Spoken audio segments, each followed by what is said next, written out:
반갑습니다. 저는 평범한 50대 초반의 가정주부예요.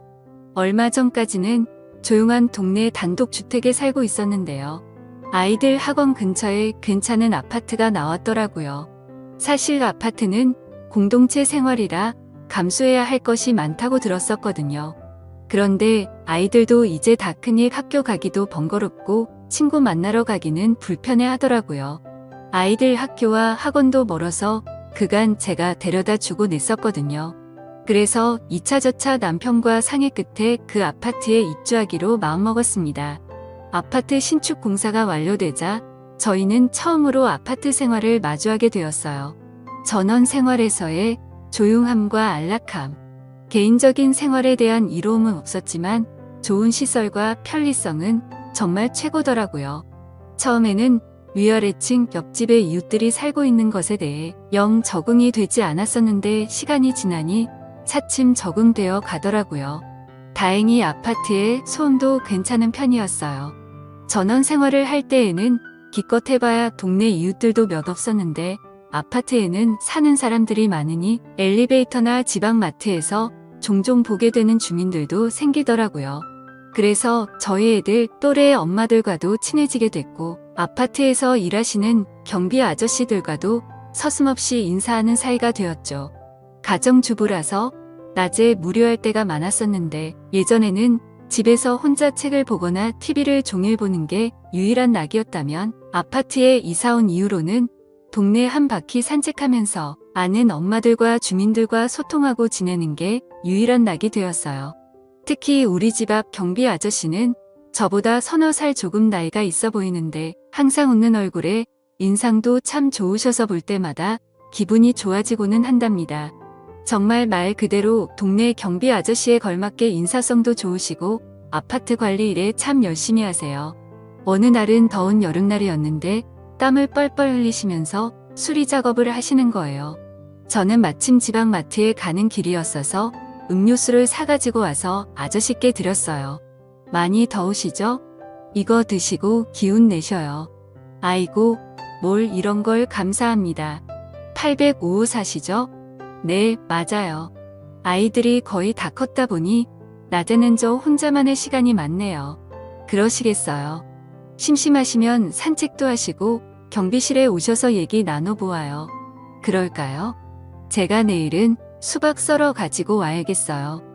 경비 아저씨는 수박까지 가져오시냐며 괜찮다고 했지만 아저씨와 소소한 대화 나누는 것도 재미있었고 더운 날 고생하는 분께 잠시나마 휴식을 드리고 싶더라고요.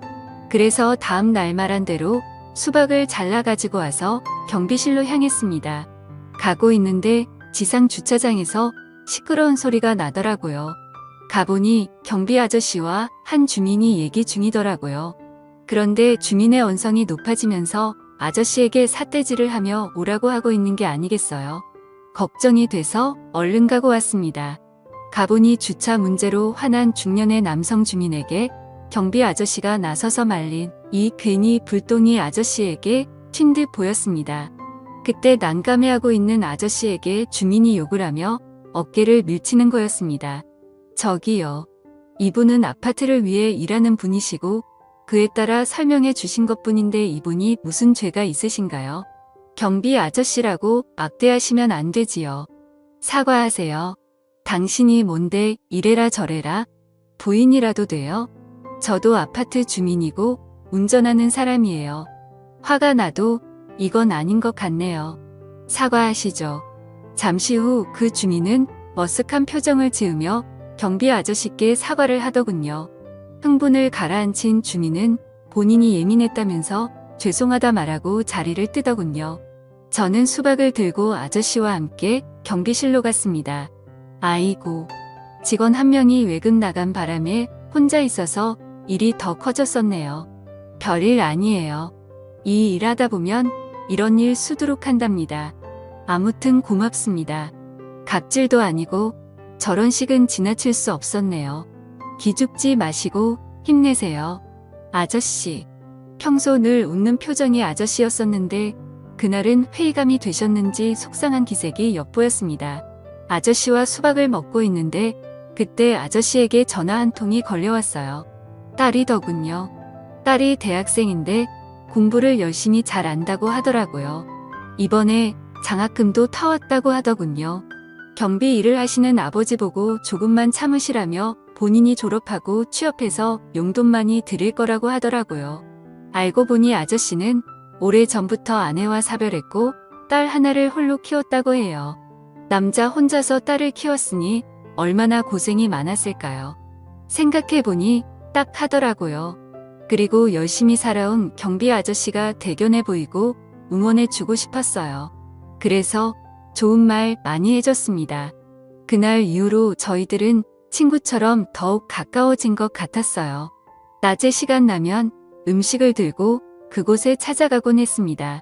동시간대에 같이 일하시는 분이 계실 때 더욱 화기애애해졌는데 그분이 좀 화통하고 지구진 면도 있으시더라고요. 어느 날은 저희 둘이 연인 같다며 막문감을 하시는 거예요. 그런데 아저씨는 어쩌고 하면서도 기분이 싫지 않은 듯 보였어요. 저도 왜 그런지 모르겠는데 싫지 않더라고요. 그렇게 하루하루 지날수록 아저씨와 자주 만나다 보니 집에 있는 바깥 양반보다 하루를 함께하는 시간이 더욱 긴 것처럼 느껴지더군요. 하긴 우리 남편은 아침과 저녁 늦게 밥 먹을 때만 보잖아요. 요새 아저씨와 나누는 대화가 재밌고 그 시간이 너무 좋은 나머지 남편은 뒷전이 되더군요. 한 번은 남편이 조금 일찍 퇴근한다고 했었는데 아저씨와 대화하느라 시간 가는 줄 몰랐어서 깜빡 잊은 게 아니겠어요. 그래서 후다닥 집에 가서 대충 있는 반찬으로 저녁을 주기도 했네요. 남편에게 한 소리 들었습니다. 근데 남편이 바람났냐며 요새 제가 들떠 있어 보인다는 거예요. 저는 그런 거 아니고 앞으로 밥 잘 챙겨줄 테니 조용히 하라고 했습니다. 저는 그때까지만 해도 그냥 단순히 좋은 친구 한 명 생긴 거라 생각했거든요. 그런데 사람이 마음을 한 번 먹으면 확연히 달라지기도 하는가 봅니다. 문제의 그날이었어요. 제 마음속에 진심을 확인하게 된 날이요. 남편이 출근을 하고 11시쯤이었을 거예요. 어느 때처럼 아침 뉴스를 보며 청소기를 돌리고 있었어요. 그 전날 청소를 안 해서 그런지 먼지가 유독 쌓였길래 베란다 문뿐만 아니라 현관문까지 살짝 열었었죠. 그런데 그게 화근이었네요. 이상하게 인기척이 들려서 현관 쪽을 바라보았는데 정말 기겁을 했네요. 전단지를 돌리고 있던 어떤 한 남자가 슬금슬금 현관 안으로 들어온 거예요. 그런데 단순히 호기심이었는지 다행히 제가 소리를 지르니 바로 뛰쳐나가더라고요. 새 아파트이고 공동현관 비밀번호도 있는 집인데 누군가 들어올 거라는 건 상상도 못한 일이었어요. 저는 너무 놀라 주저앉았고 잠시 후 경비 아저씨에게 호출을 했어요. 아저씨는 괜찮냐고 하면서 저희 집으로 달려오셨어요. 아저씨는 아무 일 없어서 정말 다행이라면서 그 남자 얼굴을 확인했으니 다음에 출입 못하도록 주시하겠다고 하더라고요. 아저씨의 말을 듣고 안심이 되면서 눈물이 쏟아졌어요. 그러자 경비 아저씨는 저를 위로해주다가 갑자기 저를 좋아한다며 제게 고백을 하더라고요. 사실 저도 그 아저씨가 마음에 있었고 그 상황에 저를 위로해주는 모습에 더 마음이 가고 말았죠. 그래서 저도 대답을 했습니다. 아저씨, 저도 제 마음을 잘 몰랐었는데 저도 아저씨를 좋아하는 것 같아요. 그렇게 저희는 서로의 마음을 확인한 후 다음을 기약했습니다. 아저씨는 혼자 있지만 전 가정이 있는 여자로서 질책을 받는 건 맞다고 생각돼요. 그렇지만 이제서야 제 운명을 만난 것 같은 느낌은 저만의 착각인 걸까요? 조건이나 모든 걸 따지지 않고도 그 사람 자체가 너무 좋은 게 저는 인연이라고 생각되는데 혹시 가정이 있는 분 중에 이런 느낌 받으신 적 있을까요? 지금도 제 머릿속에 박한 남편은 한 개도 생각이 나질 않아요. 온통 아저씨만 떠오르고 제가 정신 나간 건지 그냥 연애하는 기분을 느껴서 그런 건지 정말 여러 의견 듣고 싶네요. 지금까지 제 사연을 들어주셔서 감사드립니다. 구독과 좋아요 부탁드려요. 감사합니다.